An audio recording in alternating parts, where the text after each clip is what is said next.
What is up, everyone? Welcome. Come on in, settle down. We had a huge, crazy NBA trade deadline. It ended at about 2 p.m. Central Time here. I think it was 3 o'clock Eastern, but we're going to cover everything that happened today. We'll look at some of the trades that happened in the last couple of days as well. I am joined by John Heffernon, who doesn't have his camera working, but he is the beautiful Chicago scenery that we have joining us here. John, how are we doing this fine Thursday evening? Doing amazing. I'm a little sick right now, but it has not killed my spirits. This is an NBA. This is a basketball, not just like national holiday, but world holiday. The NBA trade deadline is so much fun. NBA All-Star Draft is happening like literally right now. It's almost over. And Bucks Suns tonight. I mean, you have a NBA Finals matchup from the most recent finals, and the Suns are best team in the league and like actually look like it. And the Bucks are Bucks haven't lost a game in February. Yeah, and the Bucks are starting to play their best ball. They're 8-2 in their last 10 games, and Phoenix is 9-1. They got the best record in the whole damn NBA. So this is, I think tonight's going to be. It's going to feel like you're going to see playoff basketball tonight if you can stay up for that West Coast game tonight. So I'm super excited about that. I think we'll get to the fantasy stuff later, but we can. That's almost irrelevant at the moment right now. I kind of want to make tonight about the trades. We can kind of talk about what this means for the teams individually, but we're going to go chronologically I just want to look at today because I don't know if on Tuesday night, Drake and I were able to cover a lot of the trades that have happened over those couple days. Was there anything major that happened yesterday? I can't recall. It's all kind of blurred together. I don't think anything huge happened yesterday because you guys probably covered McCollum and you probably covered Sabonis. Yes. Yeah, so those are the two big trades that happened, in February, but pre-deadline. So okay, maybe there was something medium size or smaller yesterday, but we got, like you said, we have a lot to cover just from today. I love the idea of just talking about today. I think that's super smart. I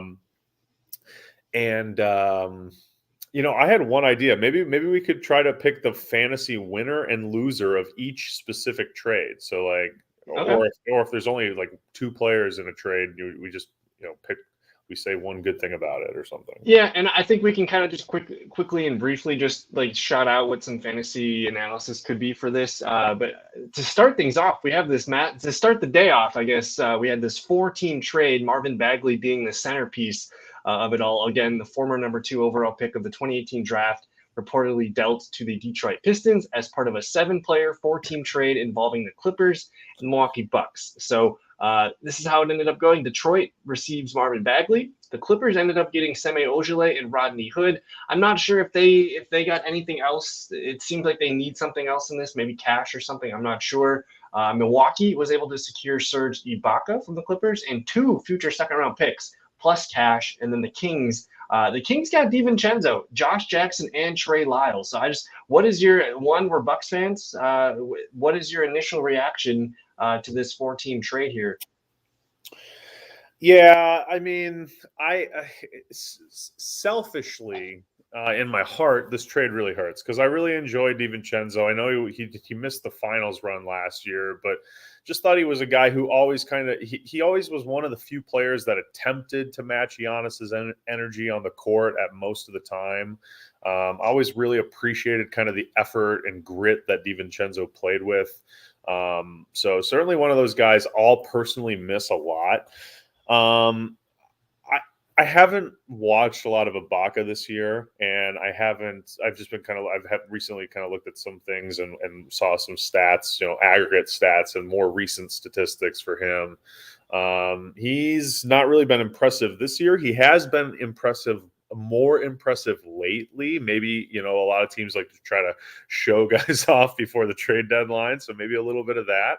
But the Bucks really have a hole in their center position. Bobby Portis has been doing everything right, but I do have some concerns, like playoff wise, with their center situation. If Brook Lopez isn't totally healthy, or maybe doesn't even play at all, it was still kind of to be seen if he will return. So I think Ibaka gives the Bucks some really nice Brook Lopez insurance. He's a little smaller of a player, a little older, but he's also maybe a little quicker on his feet. Which to some degree could fit in with the Bucks even better. But he does a lot of those Brook Lopez things. He shoots the ball. He's good at screens. A very good interior defender. Always known as being a very good shot blocker. Serge Ibaka, if you will. Yep. One of my favorite nicknames. So I like the deal for the Bucks overall, probably. But like I say, it's hard to lose DiVincenzo. What are your thoughts? Well, so because you know me, Ibaka tripped my sensors this week with these recent performances. He made the waiver wire watch list. You look at his last 3 games. I think you're probably not going to see him ever play more than 30 minutes. This 34 minutes versus the Lakers. You're never going to see that unless Bobby Portis gets the night off or something like that. But I think if you look at the 19-minute game here against Milwaukee and the 22-minute game here against the Pacers, that probably seems about right. Maybe 19 to 22 minutes for Ibaka going forward. And then on the low end here, you see these 14s and these 15s.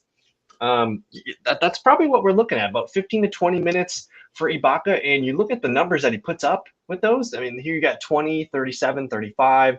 And then down here you have 18.5 and 21.25. He's going to be ultra productive with not a lot of minutes. So if he's right around 20 minutes, he's going to be basically a point per minute player. So I think for fantasy, like Ibaka is probably going to be someone that if you play in a category league and you need some blocks, you need some rebounding. This is a 3 or 4 category player here that could be a lot of fun. And I think for real life, we've been calling for the Bucks to get a center, so this makes a lot of sense. Maybe not the one we wanted, but again, this at the time that we traded for PJ Tucker last year, we were not very excited about it, and this was kind of the same feel to me today. Okay, we get this veteran defensive, tough-minded player who can shoot the 3. He's kind of a jack of all trades, and he can block. So I kind of got the same feeling from last year when they got PJ Tucker. You're adding a veteran player here who's won a championship before, I think, with the Raptors, correct? Serge Ibaka, yes, he was on that Raptors team, yeah. Right. So in terms of veteran leadership and what he can bring, I'm hoping that maybe a second chance at a championship rejuvenates him, and we get a little throwback Ibaka for us. But the first thought that I had was, didn't the tampering trade with Milwaukee and Bogdanovich, wasn't DiVincenzo on the Kings for a hot minute last year too before that trade fell through?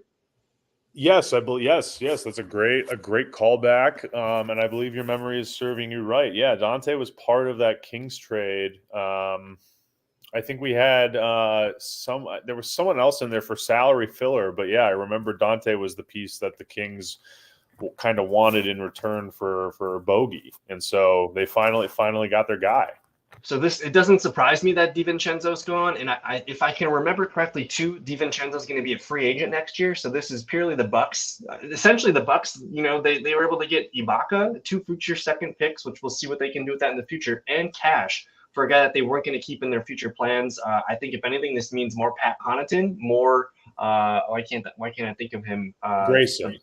More Grayson, more Pat Connaughton. I'd like to see more minutes from those two for sure. It was just too many cooks in the kitchen. When you have Grayson Allen, Pat Connaughton, and DiVincenzo, all those guys, their minutes were watered down. So I think this is, in a way, it's an addition for the Bucks here that I think will be welcomed. And then you're going to see this lift guys like Grayson Allen and Pat Connaughton, who should be useful for fantasy. But I want to talk about the Kings. What does this do for the Kings? One, removing Marvin Bagley. I think the Kings also added, of course, Sabonis the other day. So he's going to be the guy there. But I think this opens things up for Rashawn Holmes and some backup center usage here. But I'm intrigued with getting DiVincenzo, Josh Jackson, Trey Lyles, who have been playing good. I sent you the screenshot of the Kings box score last night, and it looked really good. They handily beat Minnesota. I am optimistic about the Kings actually being somewhat competitive the rest of the season here. What do you think? Yeah, well, you kind of changed my whole perspective on the Kings conversation, because you brought up such a good point about, they wanted DiVincenzo last year. So, they're getting a lot of shit right now on the internet. A lot of internet talking heads are talking about how getting rid of Tyrese Halliburton was a very idiotic move. but it seems like it was very orchestrated by the Kings and very well thought out. They basically intentionally, and it looks like they maybe even were trying to do this as of last year, they intentionally replaced Halliburton with DiVincenzo. Now, DiVincenzo is certainly a worse player with less upside, but if you look at the sum of their parts now, it makes a lot more sense. De'Aaron Fox is the true point guard of this team. Davion Mitchell is a really interesting kind of swing guard, and he's just a rookie, so he's got a lot of time. He needs to grow and improve and learn. DiVincenzo is now your new 2 guard. Harrison Barnes fits in nicely with those, as that's your backcourt. And Sabonis is your big guy of the future. And like you mentioned, Sabonis and Rashawn Holmes seem to be an interesting pairing. Or if you want to go small, Sabonis is an excellent center. And then these wings. I really like what they're doing. I think they have a lot of. I think they have a plan, obviously, and I like the talent they've put together. I think they're going to make the play-in tournament this year. Yep. I think they have a lot of young, interesting players that might be kind of motivated to show what they can do. A scorched, if Sabonis has any kind of additional motivation from getting shipped. I'm a big Sabonis guy. I've always thought, well, maybe not always, but since he started popping off, I've thought this is a guy that I've been watching very closely. So I think he's, a top 10 big man in the league personally. So I think this is a really interesting Kings team that could, be playing in the first round of the NBA playoffs. I'm super. I don't know why I have a soft spot for the Kings. I've had one since we started, forever. I think it goes back to the Chris Webber days and the Mike Bibby days. That's like my soft spot. My brother had a Chris Webber jersey that I would steal sometimes and wear it. So I've always wanted the Kings to be good. But this, man, look at the wings. Harrison Barnes and Mo Harkless. You're gonna have Josh Jackson and Jeremy Lamb played well the other night too. So you got 4 or 5 good wings here. I like the depth at the bigs with Sabonis, Holmes, and even Trey Lyles and Chimizi Mitu. There's some fun here. And I just think looking at the standings real quick, you're going to see them compete with the Pelicans for the play-in tournament. And I don't know if one of these teams like the Wolves, the Clippers slip back, but I think you're going to see the Kings. The Kings are making a run at the play-in tournament this year. And I think they're going to be my favorite underdog. I don't care what they do. I just want to see them make it. So I want to get back to this link. So we covered Sacramento. We covered Milwaukee. Is anything here from the Clippers, or should we just skip them? Yeah, it's a good question. I think the Clippers need bodies right now, especially on the wing with all their injuries to their stars. So Rodney Hood could be kind of an interesting guy from a fantasy perspective, but I wouldn't say we need to spend time talking about it. Sure. And then I just wanted to pull this up real quick because we didn't get to talk about it, but the other night, they did acquire Norman Powell, and who else did they get here? Robert Covington from the Trailblazers. So I like what they did the other day. I think that was a Sunday move or a Monday. I can't remember which one it was, but they added Powell, they added Covington. They're going to be getting, of course, their best players back soon too. And it's interesting. I like what the Clippers are doing here. But I think we need to let's just touch real quick. We've talked about Bagley a lot on this show, and now he's in Detroit. So what does this look like for the Pistons? Let me meander over to their depth chart here. But if you want to just give me your initial thoughts on basically this is good, a fresh spot for Marvin Bagley. I think a good reboot here. What do we think of the Pistons here? That they're one of the darlings of our show. They're a fellowship favorite here. What do we think? Yeah, well, Bagley went from one situation with kind of a crowded, backcourt, front court, power forward, especially kind of that power forward center position, to another situation where it's kind of crowded. You have Isaiah Stewart, Kelly Olynyk. These guys, I think, have been eating a lot of minutes for this team this year. And Jeremy Grant has been playing so much he's playing the power forward so often for this team. So I'm under the impression that Jeremy Grant and Isaiah Stewart are part of at least the immediate future. And Isaiah Stewart is definitely part of the Pistons, long-term future.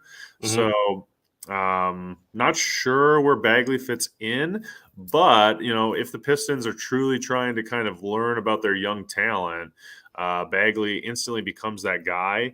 And I wonder what a Isaiah Stewart, Jeremy Grant, Marvin Bagley big guy rotation could look like. I feel like it could be very interesting. Like Sabonis, Bagley is a guy I've kind of thought very highly of as a big, probably higher than the average person. I certainly don't think Bagley's a top 10 big in the league, but I do think Bagley has very, very interesting upside, very interesting potential. He's not that old. He's 22. He's 22. He's a number 2 pick in the draft. He's a guy you take a chance on, right? He's the exact description of a guy you take a chance on. And I'm not exactly sure what the Pistons, off the top of my head, had to give up to get him. I don't think it was that much, though. They gave up Josh Jackson and Trey Lyles, man. That's it. Maybe one of these second-round picks. I don't know who got those. Yeah, so Lyles, I thought Lyles was solid this year, and I was interested in him, but I'm definitely much more interested in Bagley. So yeah. I just think this is such a home run for the Pistons, especially a team that is not doing anything this year. I hope Bagley plays. I mean, this is the biggest problem with Bagley this season, and maybe it's a Kings-based problem and less of a Bagley-based problem. But he started off the season out of the rotation, fully healthy, totally out of the rotation. Coach gets fired, sometime early on in the season. Maybe the Kings had the first coach fired of the year. New coach comes in, at least gets Bagley into the rotation, but he never, besides a very short period of time, and you know exactly when this is because this is exactly when you owned him in our league, but a very short period of time when he was getting like healthy minutes, otherwise clear bench roll all season. So and the Kings weren't world beaters this year. So why is that? Why was he out of the rotation to begin the year? And why was he getting bench minutes, for 80% of the games he played this season?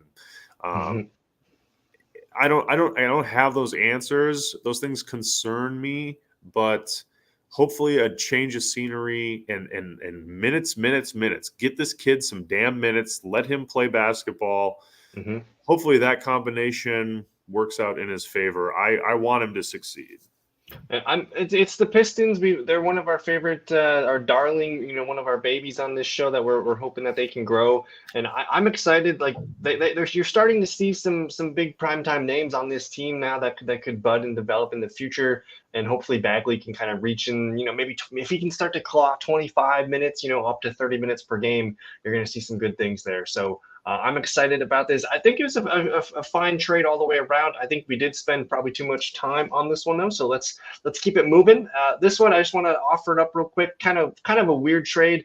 We thought Goran Dragic might be bounced. He got traded to San Antonio, and then we thought he might be bounced from there, but he ends up staying in San Antonio. And then this actually, I think it was part of another move here where the Spurs acquired Goran Dragic, and then they actually sent away Derek White. So we'll talk about Derek White later here. And I don't know, did you have any thoughts on this, John, or can we move to the next one? Let's move. Let's keep moving. Yep. And any thoughts on the Celtics? Dozier, Bol. This is just kind of a. I think Drake mentioned this maybe helped Celtics stay just a touch under the cap, or like under the luxury tax. Excuse me. So we can keep going though. Okay, and then this is it. This was the centerpiece of the day. The Nets trade James Harden, and the Sixers, of course, send Ben Simmons. Philadelphia receives Harden plus Paul Millsap, and then Brooklyn. On paper, man, this looks really good for Brooklyn. They're getting Ben Simmons, Seth Curry, Andre Drummond, a 2022 first round pick unprotected, a 2027 first round protected. And just my initial thoughts on this trade, Brooklyn, they're going to swap in Ben Simmons for James Harden. That's great. But for them to add bodies like Seth Curry and Andre Drummond, Nick Claxton's nice. They don't really have a true backup center or even a starting center to begin with. And I think if I remember just from the playoffs against the Milwaukee Bucks, they just didn't have enough depth. They didn't have enough bodies to compete for the long 6 and 7 game series. So I think Brooklyn comes out really great in this one. And then Philadelphia, if you consider, man, like they weren't getting anything from Simmons to begin with, and then you add James Harden to what they're already doing right now. That's super exciting. But I do think giving up Curry and Drummond hurts them. I don't even know who their backup center is if Embiid were to miss some time. But I'm just blown away. I think it's going to be a lot of fun, and I hope these two teams meet in the second round of the playoffs. We'll keep the Bucks away from them, but the second round of the playoffs, I want to see Philly versus Brooklyn. Those are my thoughts. What does John think about this massive blockbuster? Yeah, I think everybody's happy. I mean, James Harden gets out of Brooklyn. He apparently desperately wanted out of Brooklyn. This was kind of news to me, especially as someone who's following the NBA pretty hard. I'm surprised this was kind of news to me. I think Harden did a decent job probably keeping this a little under the radar, but Harden really wanted out of Brooklyn. That was the big takeaway I had from today.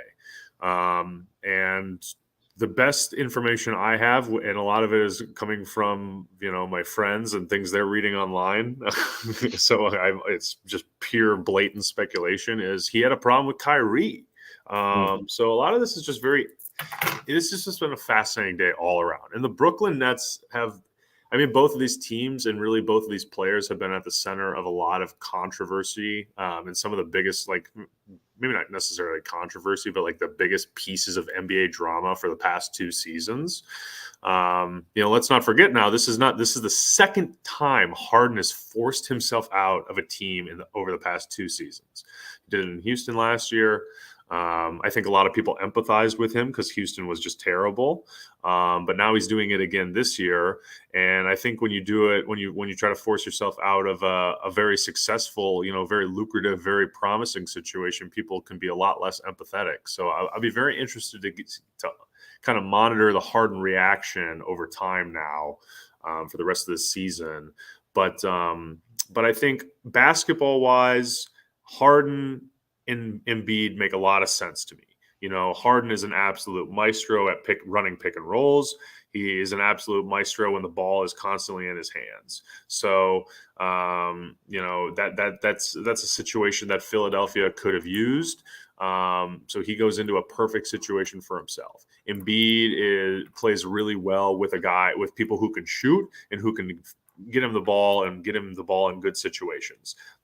That's literally the 2 best things James Harden is at. Those are Harden's best attributes. And in his past, he's been the best in the world at both of those things at the same time for multiple seasons in a row. So the pairing there is really fascinating, really solid. From a fantasy perspective, those 2 guys, if they're healthy and if they're playing games, and that's a huge if, really, for both of those guys, but especially Harden this year and his kind of super, super soft hamstring, which we all know, is one of the easiest injuries to re-aggravate and not get right, especially if you just keep playing on it. If both those guys are healthy, though, I really do see them both being, top 5, top 3 at their position for the remainder of the season. So this is an incredible fantasy situation for both of these guys if they can stay healthy. The biggest loser fantasy-wise here on this team is Tyrese Maxey. Harden now becomes a point guard. Maxey moves into a secondary ball handler role, and the primary option is a guy who dominates the ball more than most guys, just about more than anyone. So, but for the Sixers overall, this is very good. I'm worried about, you look at the starter unit's fantastic. This looks like a lot of fun. The second group, man, this does not feel good to me. This does not look like a championship second unit. I guess I would say. Are you concerned at all about this depth? What do you think there? Yeah. Well, you make a good point, and maybe we could. This is a good transition into the Nets, because that's what you sacrifice to get James Harden. If you're trading a player away who hasn't played this season, you have to give other things up, and so that's kind of what the Nets got. Right? They got the other All-Star in this trade. But that All-Star was at just a super risky player to acquire this season. So as a result, the Sixers had to throw in Seth Curry, who I think has been one of the kind of sneaky hottest names at the trade deadline. It seemed like every team was trying to trade for Steph Curry, or excuse me, I'm sure they are, but Seth Curry. And then who's the other guy that they gave up? Andre Drummond. Drummond. And so you make a great point. If Embiid for whatever reason can't play games, or he just needs to sub out for 10 minutes, the backup situation there, the depth at the big gets really, really trashy for the Sixers. But the Nets, in my opinion, their biggest weakness this season was not scoring, not perimeter defense, not Kyrie Irving, being weird and playing away games only, not the Harden drama, but their lack of a center. They don't have a big guy. Durant can literally do everything on the basketball court but defend against a big, heavy center. It's his only weakness, and even he's still pretty good at it.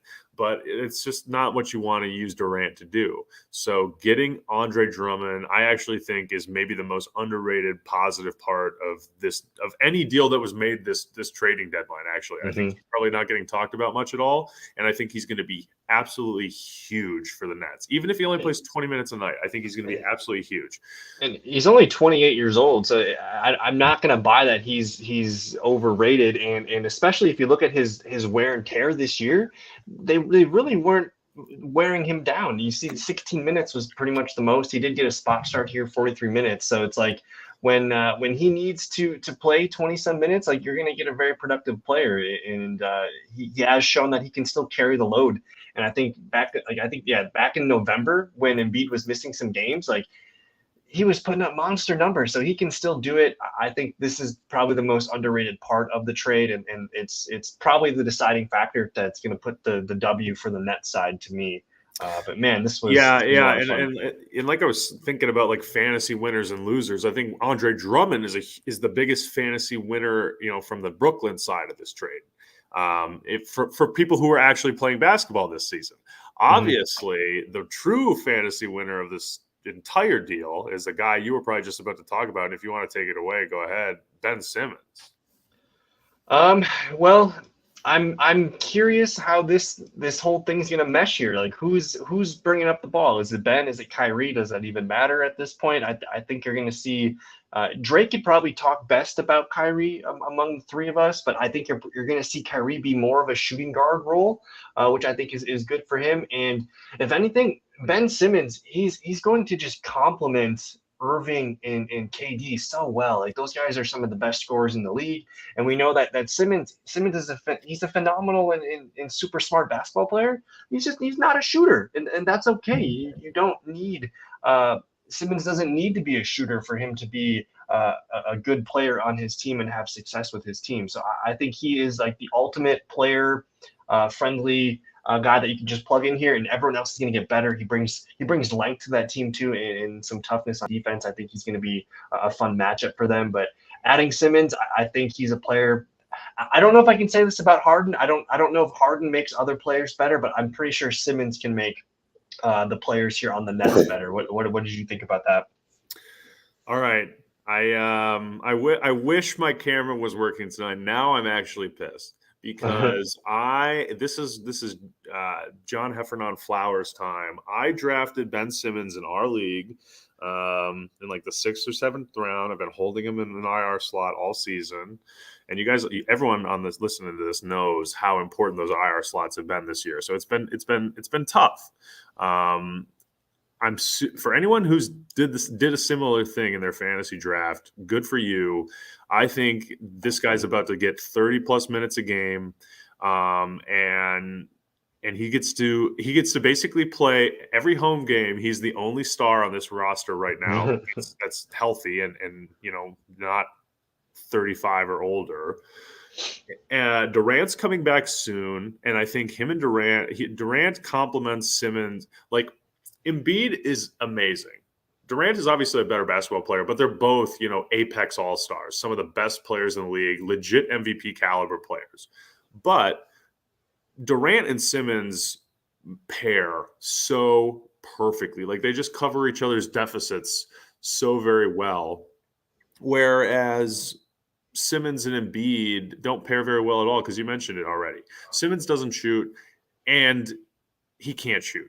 A terrible combination for a basketball player. But when you're playing with the best, in my opinion, the best shooter, like in terms of just like getting a shot off, being able to score super efficiently, the range to score from anywhere, the height and the athletic ability to get open against any defender. I mean, there's literally no one else better at shooting the basketball in that regard than Kevin Durant. And so to pair an elite shooter across NBA history, my favorite Twitter handle on the planet is KD's Easy Money Sniper, and that describes him so well. The guy is. That isn't his Twitter handle. I don't think. I think it might be KD Trey, but maybe it's like his gamer tag or something. I don't know. I know he uses that handle for something, so I love it. I think this is a great pairing. I also think Simmons pairs very nicely with Kyrie. Again, just guys who complement each other very nicely. Kyrie's a terrible defender. Kyrie doesn't do very well in the post. And Simmons is great at those things. Kyrie wants to dominate the ball and score a little more. Simmons doesn't want to dominate the ball and he wants to pass all the time. So, I mean, these guys really, really mesh well. And now you're talking about Simmons gets to play with Kyrie, Seth Curry, and Durant versus when he was in Philadelphia this year. If he was playing, he would have played with Seth Curry, which is a great fit for him, but Embiid and Harris. So I think this situation for Simmons it couldn't be better. You're surrounding him with 3 of the 10, 15 best shooters in the NBA. I don't know. I could not envision a better situation for Ben Simmons, actually. I really couldn't. I don't think there's – and I guess that could be said about a lot of like power forward-esque players in this league, because this Nets team is, it's perfect for a lot of people to just join into. But like I say, I feel like everyone wins in this trade. Everyone kind of gets what they want. Simmons, I don't necessarily know exactly what Simmons wanted, but I definitely know Daryl Morey and James Harden are as happy as possible. So, and Simmons got out of Philly. So, like I say, I think everyone wins. And I just want to shout out, because you were talking about some of the best shooters. Patty Mills is a damn good shooter, and he's going to thrive with a guy like Ben Simmons looking for him. So I'm super excited. Again, I think the Nets win this one. I think it's one of those situations where Simmons is going to help everyone that's on the floor, and then the fact that they were just able to. That was the Nets' problem last year. Is they didn't have the depth, and they didn't really have the bigs to stop the Bucks last year. So adding Drummond and Curry is a huge deal. And at the moment right now, too, they're building up Kessler Edwards and Nick Claxton, and they're getting a lot of these young guys minutes. So I think with the Knicks, or what the Nets have going right now, it's going to be a lot of fun. And I really want these two teams to meet in the second round of the playoffs. I think that'd be a lot of fun. And then who knows, if Kyrie decides to stick a needle in it, he could potentially help this team out at home too. So we'll see what happens there. But let's move on. Let's keep it moving. This was the trade that we kind of talked about earlier here. I don't know. Did you have any thoughts on Derek White going to Boston, Josh Richardson going to San Antonio?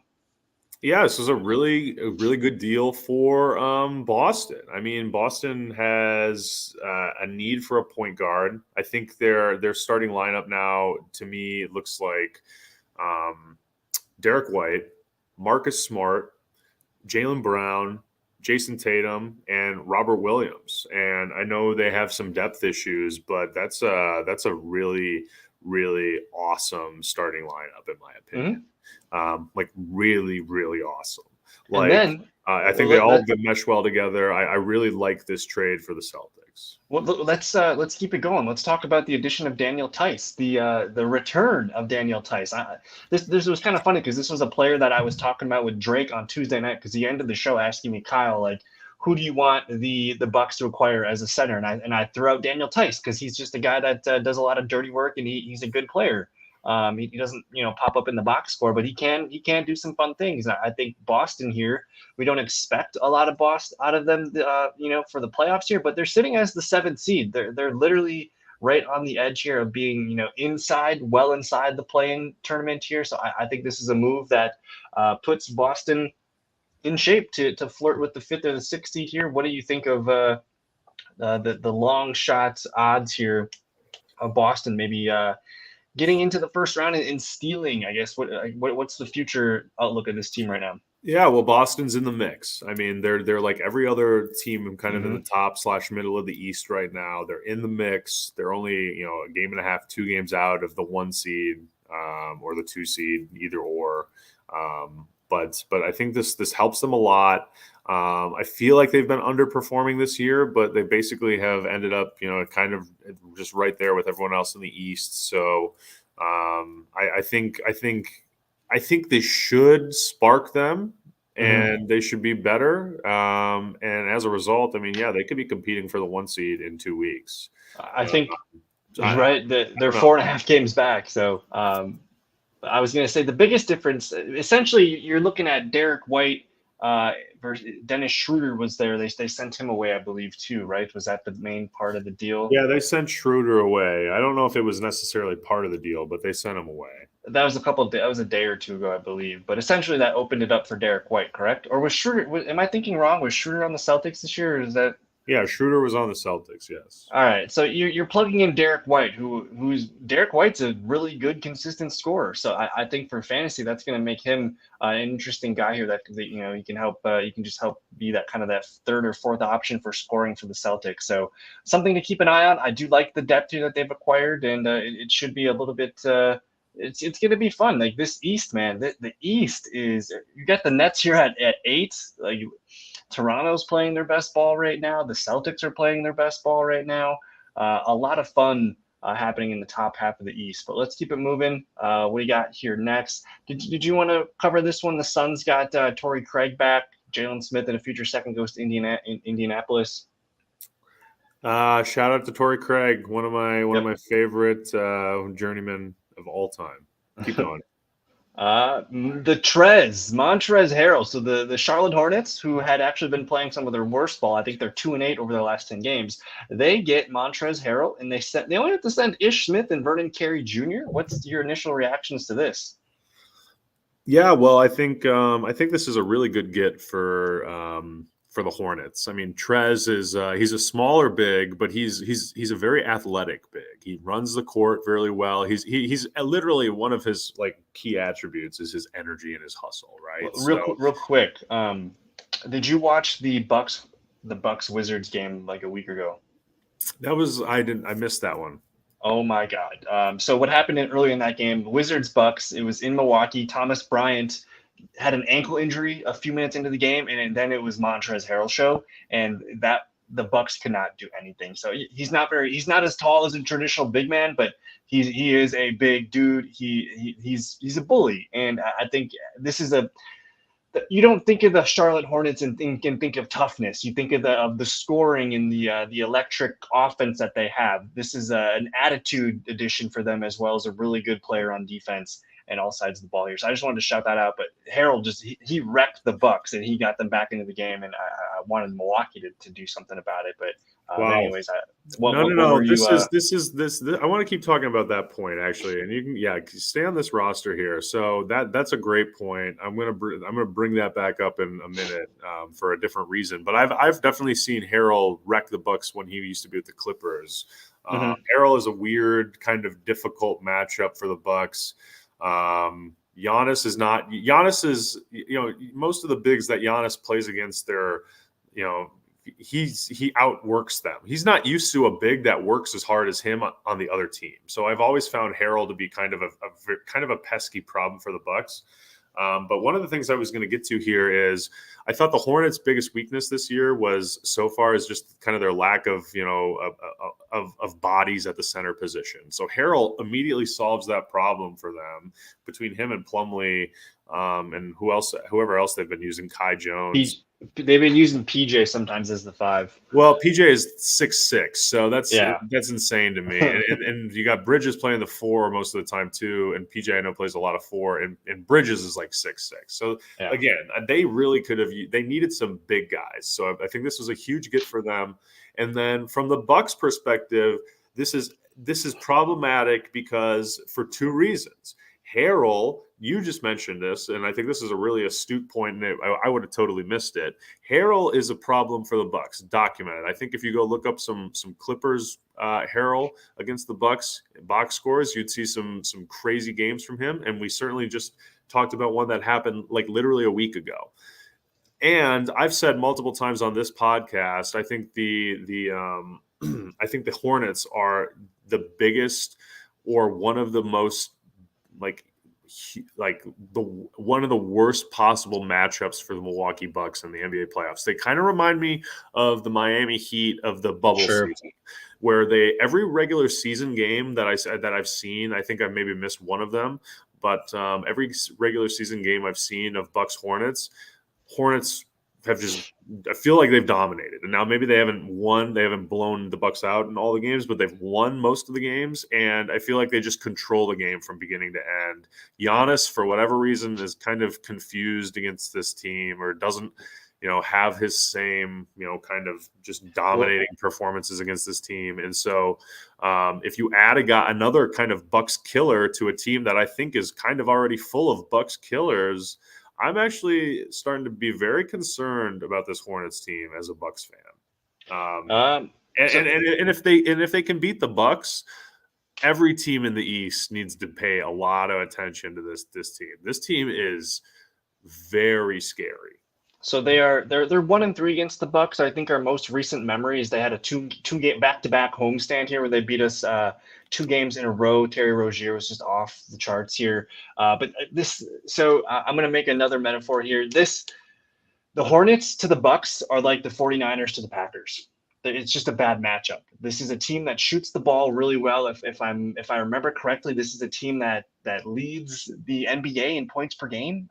If not, they're very close. It looks like 113.3 points per game. That's tops in the East, and just slightly behind the Utah Jazz. So it's one of the high-scoring teams. I bet if you were to dive further into the stats, you'd probably find out that they're probably one of the better three-point shooting teams as well. So if they're going to be if they're already beating the Bucks with the team that they had before Montrez, and all of a sudden you're going to add him, that's going to be some kryptonite. I did want to touch though on the injury to Gordon Hayward. Has there been anything, any updates on that? Is he? He's. Is he the update done? He's made of glass. His lower body abandoned him years ago, and he's out indefinitely. So that sounds like he could miss the rest of the season, or he could be back in 3 weeks, So if anything, this actually is something that benefits guys like PJ Washington, because now maybe Bridges can kind of slide to the 3, PJ to the 4, and so you're going to be able to get more probably PJ Washington, Kelly Oubre minutes here, and Harrell's just going to slide in. So I still like the depth here. I don't think anyone wants to see Charlotte in the first round. I don't think it doesn't matter what team they're going to be. They're fast. They can fly on offense, and they're going to be able to score points. So I think. Either way you put it, it's a tough matchup, and then just adding, it's toughness. You're adding a bull basically at the 5 here. So I like the move to trade away Ish Smith and Vernon Carey. There's got to be something else going on here. Is this just the Wizards getting Harrell off the books? Like what is this? I don't know. I mean, the Wizards made them multiple deals. I wonder if some of these deals, like they announced them individually. I wonder if some of them are like multiple team. It turns into a multiple team trade in like 2 weeks when you go back and look at the trade deadline.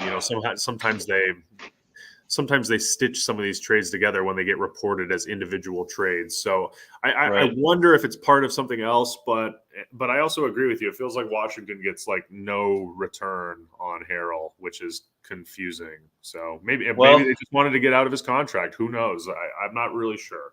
You make a good point. I didn't think about, because what I have up on the screen here is just the Wizards and the Hornets making a trade. What you don't see is that the Wizards go on to make 2 other trades today. This one maybe not as significant. The Wizards reportedly trade Aaron Holiday to the Phoenix Suns. So the Suns making some sneaky pickups today. Aaron Holiday and Torrey Craig.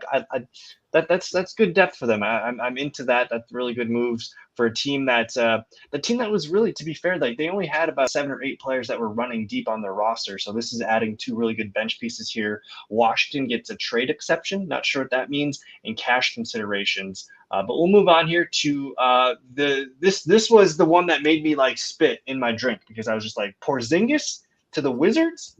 And then everything just started to make sense what the Wizards just did a few minutes before. So the Mavs send Porzingis to the Washington Wizards. They get Spencer Dinwiddie and Davis Bertans. Initial reactions, John, what do we think of this crazy off-the-wall trade? I watched a really fun The Ringer podcast or show or something a couple weeks ago. It was the worst contracts in the NBA. Like a draft, they drafted the players based on worst contracts in the NBA. Bertans, I'm pretty sure, was the first pick. He was certainly a first-round pick. And as you could also imagine, Porzingis was up there. He was a higher pick. Not a first-round guy, but certainly a higher pick. And so after listening to that podcast, I started to think about Davis Bertans more than I have in the past 5 years combined. And I just paid a little bit of attention to his salary and his statistics. I didn't even decide. I did not watch any highlights, but he's been an afterthought for them this year. He's getting paid $16 million a year, and I believe he has an early termination offer. But even excluding the early termination offer on his contract, he is under contract until 2023. So the earliest they can get rid of him is like the 2023-2024 season, going into that year, going into that fall. So I think I have no idea what you're doing with that. I feel like that's a terrible addition to your team. So it's a real head scratcher from a Dallas perspective. But maybe you want to get rid of a bigger contract that's long-term and bad. You pick up a smaller contract that's still long-term and still bad, but it's like $10 million a year less or something. So maybe there's some there's some financial cap gymnastics going on in Dallas that is over my head and I'm totally missing. But otherwise, I think this is a stupid deal. I still think the Porzingis-Doncic combination was interesting and had some upside if Porzingis could ever be healthy. And again, that's a huge if, so I understand Dallas's interest in getting out of that. But I just don't know, man. I just don't see what Dallas is getting out of this. I do like Dinwiddie. I think he's a good player, but I just – he's out. Is he even healthy? I'm not sure if he's played like a lot this season. So he had been healthy, and he had been one of the Wizards' better players over the last week or two. So this is actually a really nice move. And then I don't know if you saw today, but the Mavs also locked up Dorian Finney-Smith for the next 4 years. So this is a team that I'm curious. Like 1 through 4, they are really good. They're really deep 1 through 4. After that, they're going to rely on Kleber, Dwight Powell, Marquise. Boban needs more minutes, and Boban can definitely use more minutes. But I'm interested. You're going to see some kind of conglomerate, weird mix at the 5 position here. Maybe Kleber or Dwight Powell is worth an add in fantasy. I think we need to see some more data points, but I'm definitely watching that for fantasy. But I don't know. It's a weird move for the Mavs. One of our friends, Dalton, shout out to Dalton. He was in our chats and suggested maybe there's something up with the knee for Porzingis here, and Washington was aware of that, and they're going to shut him down. It's just a theory. But that's definitely part of it too here. Porzingis has never really been the most healthy guy to begin with, so perhaps there's some of that going on here. But for the Wizards, I'm not really sure this matters too much for them this year. We're going to probably see Thomas Bryant, if he can stay healthy, get some minutes here too. But we have to really watch the health of Porzingis. But any final thoughts there on this wild and wacky trade? Go back to that Washington Wizards roster real quick. The Wizards, especially with Bradley Beal out for the season, is this now immediately the worst team in the NBA? Let's hold on. So they're currently the 11th seed right now. At this point, they might have just cashed in here. This is weird, dude. For them to send Montrezl Harrell away and to take on Porzingis. Bradley Beal's out. I don't like the vibe of what just happened today in the last couple of days here. It feels eerie to me. I'm going to go on record right now. This is the worst roster that will be playing in games for the rest of the season. Even worse than Detroit. Houston and OKC are competitive, but I think this is worse. I think this somehow takes the cake. Because I agree with Dalton. I don't expect Porzingis will not play a game again this season. Beal's not obviously already been shut down. Yeah, I think this team is going to be really bad. And since we are a fantasy podcast, just a shout out to the Washington Wizards. You have created the perfect. That little. It's a cesspool for the end of your bench. There are landmines here. Sure, you're going to pick up Denny Ajay and he's going to give you 12 fantasy points or screw a couple of your categories one night. I'm going to dabble. With he's some going to get some Abijah. Let's get some Ruri Hachimura in there. You can guarantee my watch list is going to have at least 4 or 5 Wizards on it. Raul Neto and Cassius Winston, guys who have not sniffed fantasy benches this season, will become very interesting as well. So you got a lot of, and Thomas Bryant, if he could get healthy, he could be a big stat eater. So yeah. Lots of potential fantasy fun on this roster. But in terms of the people in the DC metro area, I'm very sorry. We apologize. Yes. If you were to tell me Porzingis doesn't play a game for the Wizards, I wouldn't be shocked. So I think the fantasy take here is to monitor Thomas Bryant and Daniel Gafford. I think that's where, if anything can be salvaged for fantasy, that's probably the position there at the 5. If no Porzingis, you're looking at Bryant or Gafford here. But let's move on. I guess I'm curious. I want to look at this Dallas roster with you real quick. We got about 8. Are we good on time, John? We have about 9 minutes till we get to our hour mark here. Yeah, I'm doing fine, man. What is this rotation going to look like?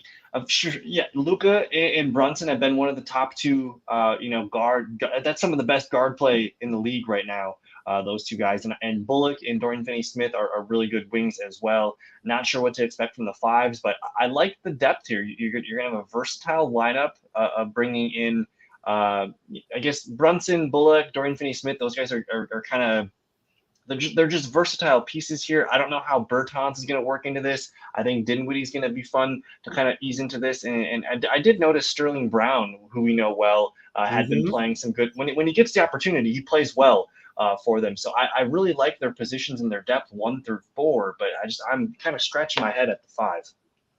They kind of remind me of the Hornets, right? They're sure. In theory, a very high scoring, very 3-point oriented team, especially obviously on offense.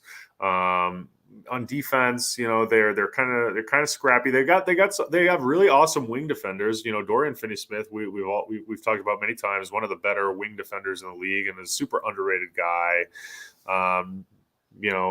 Maybe they don't have as much versatility as the Hornets do defensively, but they're just small, right? They're very small. I'm not sure how they're going to survive, but I like that Dinwiddie is a really interesting guard who can play small forward because he's like 6'6", 6'7". So you can feasibly play Doncic, Brunson, and Dinwiddie all at the same time. And I think that offense that you get from that, when then you plug in either Finney-Smith or like Bullock at the power forward, and then whatever bigs they have, you've mentioned a couple of them, Powell and Kleber at the center. I think that offense could be very, very epic. But on defense, what happens? I think they could be equally unepic on defense, right? Like, you score 120, you give up 125 kind of team. So I don't think this team has like, NBA Finals upside, kind of similar to how I don't think the Charlotte Hornets don't have NBA Finals upside. But where there's a lot of parallel is they're going to score a lot of points. And if they get hot at the right time, they're not a team I want to play in a 7-game series. Right. And just quick for fantasy, because this is a fantasy show. Dorian Finney-Smith needs to be rostered. He's only 14% rostered, which just kind of blows my mind. I can't remember, Tim Hardaway, is he done for the season? It sounds like it. It sounds like we're not expecting to see him back anytime soon. If I had to add a center here, I'm probably going with Dwight Powell, but I think Kleba does have some opportunity here too. So both guys should be on your list, and that's probably the last of the guys there for the Mavericks. We did cover here's the Tyson, the Schroeder deal. So Houston gets Schroeder. I think they cut Ennis and Bruno Fernando, but this was pretty much just Schroeder for Daniel Tice. Do we need to spend any time with Houston? Those are actually two decent players who got traded, but I don't think Schroeder just kind of goes to die somewhere. I'm sure he'll get a lot of minutes. Now, from a fantasy perspective, it actually could be interesting. I mean, if Schroeder's actually going to play games, he's immediately one of the better players, if not the best player offensively on that roster. So, if Schroeder is available in your league and you want to take a flyer on someone, I actually think this could be a very interesting situation for Schroeder. Now, conversely, maybe they just don't play him because they're just tanking and they don't want to play anyone good, or they want to maximize the time their rookies are on the court, right? Because, they are a developing team, obviously. In that situation, Schroeder could be in a lot of trouble. So I would monitor this situation, but for Schroeder fantasy-wise, if he plays, who else is beyond Jalen Green? Who else is touching? Who else do you want to get the ball to in that offense? I'd say Schroeder is the number one guy. So, well, I'm curious. How many minutes per game had Tice been playing? Daniel Tice. So Tice, he hadn't even been doing anything on this. So you're gonna get some value out of Schroeder no matter what. Tice hadn't been giving them anything. So I think it's. It kind of goes to a point you had made earlier in the show where the Wizards might be the worst team the rest of the way. I think the Rockets, who technically have the third worst record, they're going to be pesky. They're going to fight. They're going to have some heart. And to be honest, all the bottom feeders in the West, the Spurs, that's a tough out. The Thunder is a tough out. The Rock, they're going to show up, and these are young kids that can shoot and be energetic. They're going to show up. Whereas some of these bottom feeders in the East, that they might be kind of stinky a little bit, but I'm super excited about it. I think that was all the trades that we had to get through today. So the final few minutes of the show, John, what's on your mind? What did you need to end the show with? Are we doing okay? Pulse check. What's going on? Doing great, man. Doing great. Actually, I don't have, just basketball wise, I'm doing, personally doing fantastic, and hope the same for you always. But basketball wise, there's so many things going on. I mean, we just talked about shit that happened today, and obviously the trade deadline is a super crazy day basketball wise. But if you're not watching NBA basketball right now, you're really missing out. There's a lot of fantastic shit going on. A lot of players doing some crazy stuff. Some of them some of them you don't. And from a fantasy perspective, I think we finally get to see Ben Simmons. I think that's definitely on my mind as a Ben Simmons owner. But then just kind of the last thing I wanted to touch on today is if you're able to, depending on where you are in the world, if you're able to, be awake and watch this Bucks game tonight, I really think this Bucks Suns game is going to be the ultimate cherry on top of what's been, a really fun NBA trade deadline. There was the fun All-Star draft earlier today, and now I think this NBA day is going to be topped off with the perfect exclamation point. I really think if you can watch this Bucks Suns game, or if you can record it, if you go to bed early, or you're whatever in a different part of the world and you're not up at this time, or if you're working during this time or whatever, I really think you got to at least watch the highlights tomorrow. I mean, I think this game is going to be. I think this game is. I think you mentioned it earlier, Kyle. Playoff caliber. I think this might even. You could even argue finals caliber, right? Yeah. But no, I think these are two great teams who are playing great basketball, who have a lot of kind of bad blood, whatever. They competed for in a 6-game series for all the marbles last year. I think this game is going to be hot. And just for I don't know, I haven't really looked this up throughout the season, but I don't know. Is this a true, like 233.5 points? That's not low. That's one of the higher probably point totals you're going to see on the season. So like if you had to watch any regular season game this year, as of now, this is probably the one game that you probably wanted to. If you didn't watch any games the entire previous, this would probably be the one to tune into and see what's going on. I just think it's the environment in that building. Like if you're a Suns fan in the area, like you want to go to this game. You want to see kind of redemption. So I think this is going to be an electric atmosphere. You're going to see Giannis when he's at the free throw line. You're going to see him get the countdown.